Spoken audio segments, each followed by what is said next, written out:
Pozdravljeni maturantje! Danes bomo obravnavali S-strukturo, ki za marsikoga še danes pomeni nočno moro, ampak boste videli, da če sledimo določenim korakom, S-strukturo napišemo brez problemov. Torej, prvi korak je, da preštejemo povedke. Najprej preberemo poved. Urednica knjige 50 odtenkov sive je razvozlala naravo tega pisanja, v katerem je zgodba, ki jo Ana govori v prvi osebi, resnična. Torej, gremo prešteti povedke. Torej, prvi povedek je razvozlala. Drugi povedek je. Ampak, ker mi ugotovimo, da ta ni popoln, to je nepopoln oziroma nepolnopomenski glagol biti. To pomeni, da bo tale stavek predstavljal S polovic, zato vam predlagam, da si kar napišete nad to polovico stavka S polovic in opazujete, kje se ta nadaljuje. Torej, v katerem je zgodba resnična.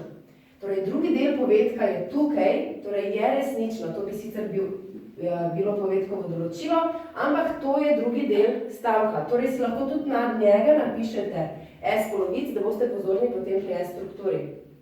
Pogledamo, če je še kakšen povedek, torej še en povedek imamo, torej govori. Preštejemo torej povedke. 1, 2, 3.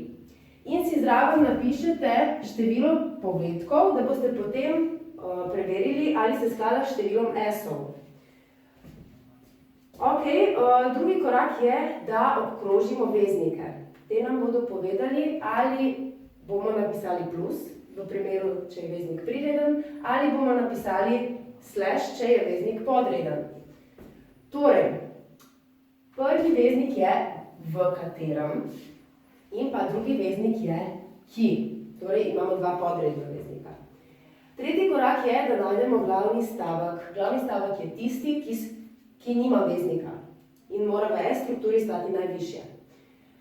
Torej, tale prvi stavek je že glavni v bistvu, ker nima veznika, zato lahko kar napišemo S.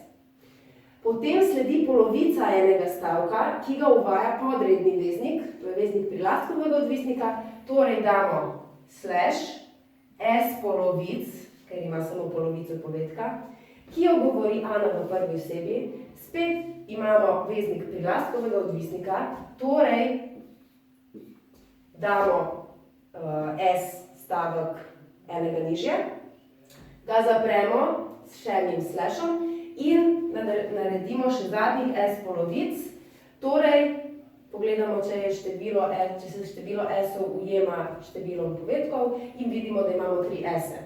Torej je S-struktura pravilno narejena.